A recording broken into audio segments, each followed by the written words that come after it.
de ce journal, la journée mondiale des télécommunications sera célébrée ce lundi 17 mai. Elle marque la création de l'Union internationale des télécommunications, UIT, et la signature de la première convention télégraphique internationale en 1865.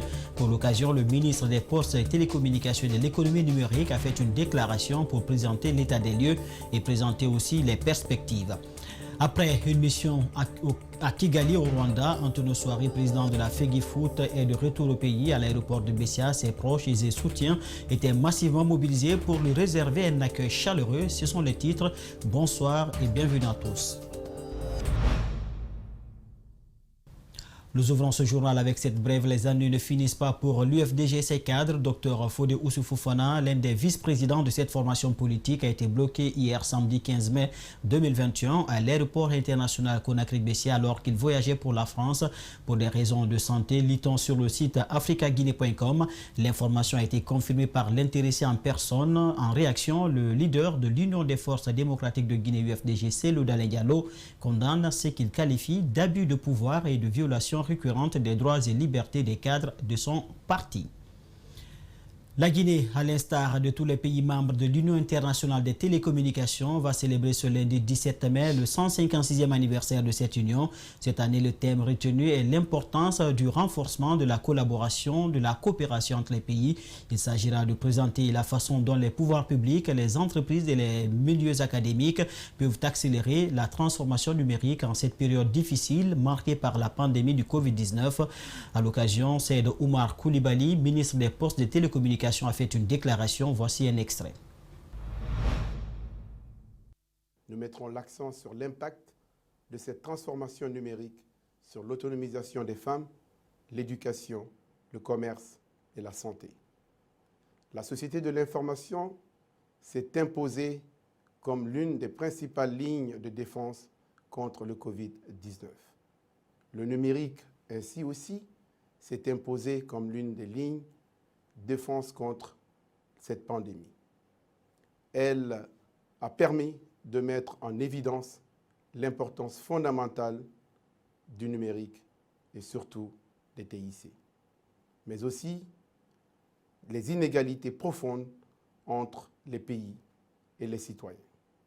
Il est important de promouvoir l'innovation technologique dans un cadre légal et réglementaire, tout en favorisant l'investissement et en améliorant le climat des affaires. Plusieurs réformes ont été engagées par le gouvernement guinéen allant dans le développement et la protection de l'écosystème numérique en Guinée à travers notamment la mutualisation et le partage des infrastructures, la libéralisation du code USSD et la loi sur la cybersécurité, mais aussi l'institutionnalisation de la semaine du numérique. Dans cette déclaration, le ministre énumère les actions prévues pour cette année 2021. Il est au micro d'Alioba. Pour garantir le développement socio-économique de notre pays, nos actions cette année porteront sur les directives de l'Union internationale des télécoms. Il s'agit de promouvoir la cybersécurité et protéger les infrastructures essentielles de l'information au niveau national, doter le pays d'une politique et d'un plan national dans le domaine des télécommunications d'urgence qui définit comment protéger les populations ainsi que les infrastructures essentielles et les systèmes nationaux en cas de catastrophe naturelle ou de crise. Avoir un document de politique et de stratégie relative à l'innovation dans le numérique en créant un environnement propice à une création et un développement durable. Dans l'actualité également, après l'invite à la reprise du dialogue politique en Guinée par l'Union européenne, les acteurs politiques guinéens se préparent pour la tenue d'un dialogue franc. Même s'ils n'ont pas été encore officiellement invités pour les pourparlers, ces acteurs souhaitent déjà un dialogue sincère pour la décrispation de la crise politique qui mine le pays depuis la présidentielle d'octobre 2020. Bernard Koundounou et Aboubakar Keke Bangoura ont rencontré le chef de file de l'opposition guinéenne. Voici leur compte rendu. La situation sociopolitique guinéenne inquiète les institutions internationales. Dans un courrier adressé au gouvernement, l'Union européenne invite les acteurs politiques à la reprise du dialogue, le seul moyen de décrisper la situation sociopolitique du pays. Sur la question, l'actuel chef de file de l'opposition, qui a toujours multiplié les efforts pour la tenue de ce dialogue en Guinée, se dit heureux et souhaite la franchise dans les pourparlers. C'est notre souhait depuis que j'ai commencé, j'ai toujours dit dialoguons-nous, asseyons-nous, parlons-nous. Parce que sinon, j'ai dit personne ne peut nous aider aujourd'hui. J'ai dit ça très tôt, il y a longtemps. Depuis l'annonce de cette invite au dialogue, le chef de file de l'opposition s'active en collaboration avec son cabinet pour déjà travailler sur les points à débattre lors de ces pourparlers. D'ici là, on est sollicité, ok. On a des TDR, on va examiner. Mais sinon, aussi, après mardi, on va constater la chose. Et puis, on va attendre que, proprement dit, que le dialogue soit, pour qu'on puisse nous dire comment et quand ça va se passer. Sur la question, Cellou Dalein Diallo estime qu'il n'y a plus d'intérêt à dialoguer avec le chef de l'exécutif guinéen Alpha Condé, d'où la main tendue de Mamadou Sylla. On doit s'asseoir. Quand on t'appelle, il faut venir suivre, écouter d'abord, avant de commencer par le mal. Au sein du cabinet du chef de file de l'opposition, les députés se disent engagés pour la tenue de ce dialogue, mais souhaitent également la franchise des acteurs concernés. Nous devons nous retrouver mardi pour en débattre. Nous espérons que d'ici là, nous recevrons les documents, nous saurons exactement de quoi ils retournent, aussi bien les TDR que les participants. Mais je crois qu'il ne faut pas d'a priori, il faut que chacun s'engage vraiment dans l'honnêteté.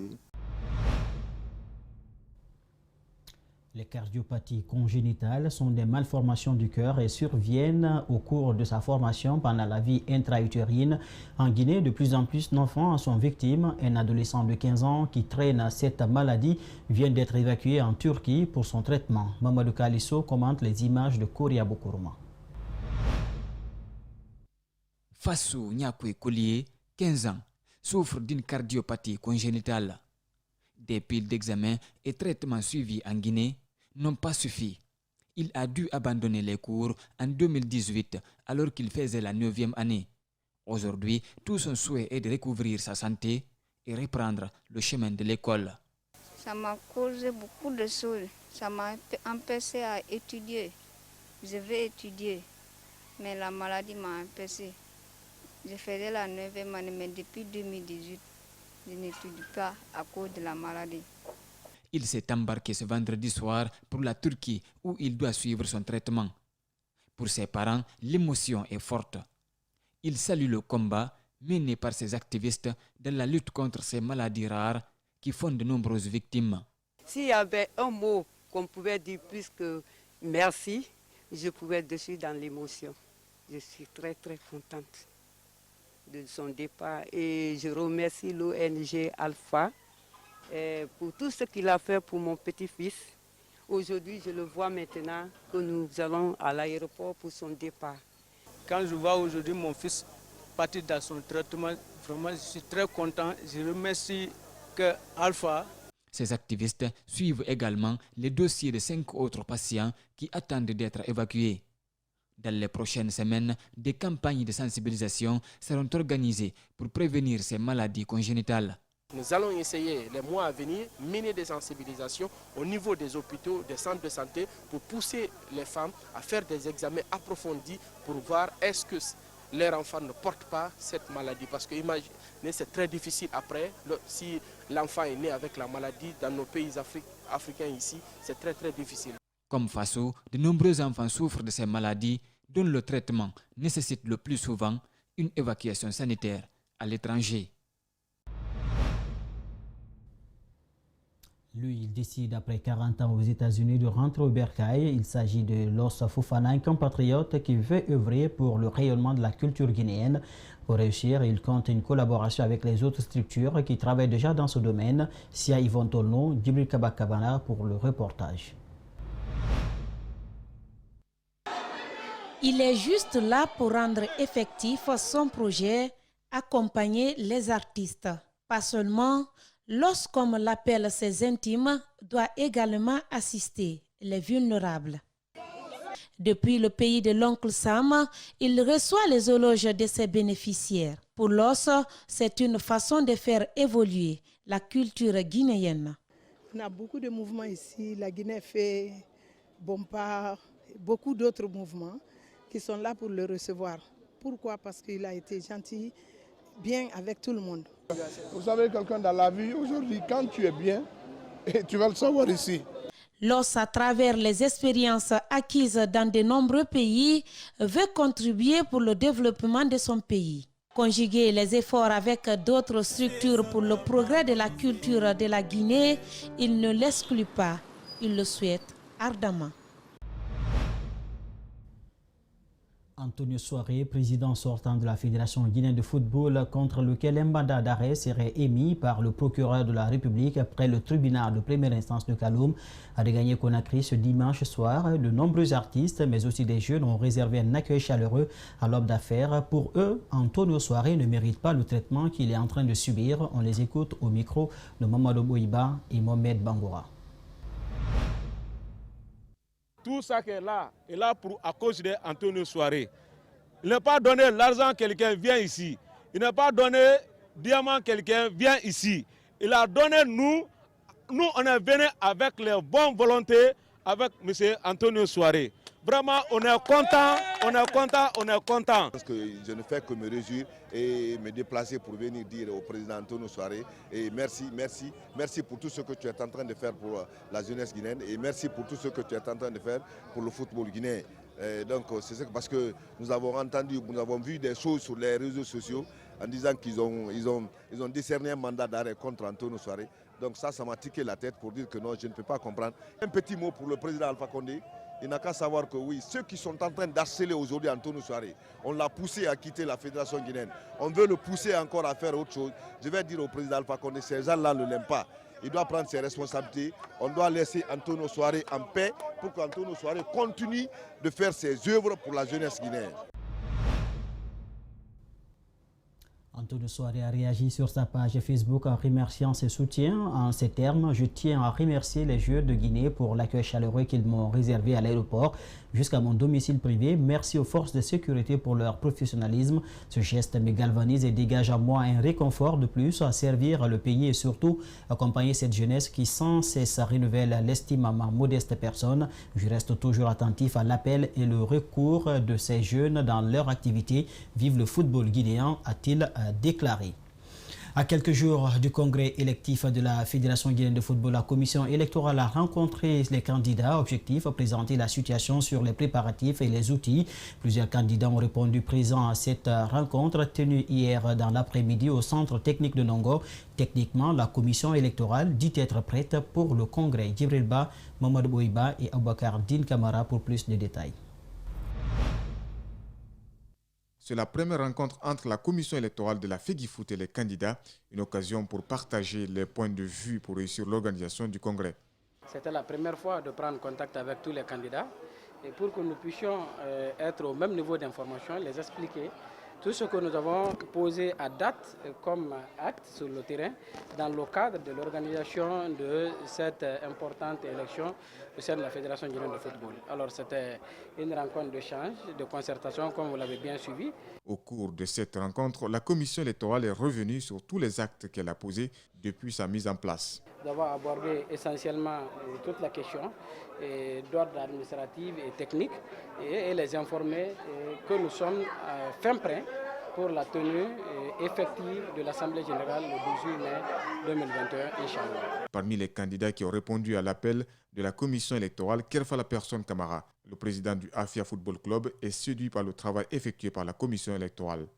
Ils nous ont présenté des documents qui doivent servir des éléments dans le cadre des élections le 18. Donc toutes les fiches qui doivent concourir à cela ont été présentées à l'ensemble des candidats. C'est vraiment une fierté, on est très satisfait. Si la commission électorale est techniquement prête pour le congrès, tel ne semble pas être le cas pour tous les membres statutaires, car sur les 65 délégués, seulement 33 ont rallié Conakry à 72 heures de ce rendez-vous. Alors que beaucoup d'observateurs pensent que la mise en place d'un comité de normalisation à la Fédération guinéenne de football est inévitable, Kerfala Personne Camara tente de temporiser. Candidat au poste de président, il indique que dans tous les cas de figure, ce sont les Guinéens qui vont gérer la fédération. C'est pourquoi il invite les acteurs du football à privilégier l'intérêt général. On l'écoute au micro de Mamadou Boiba et Awakar Din Kamara. Que ce soit le CONOR qui soit mis en place, que ce soit les élections, ce sera toujours les Guinéens qui vont voter et toujours les Guinéens qui vont être à la Fédération guinéenne de football. Donc ça ne change rien. La FIFA ne peut pas venir gérer les questions de football pour les Guinéens. Ce n'est pas possible. La FIFA ne peut pas décider à la place des acteurs de football guinéen. Ce n'est pas possible. Mais si la FIFA vient, c'est si nous ne nous entendons pas entre nous. Et si on ne s'entend pas entre nous, cela peut se savoir par plusieurs manières. Et en ce moment, le comité de normalisation sera mis en place.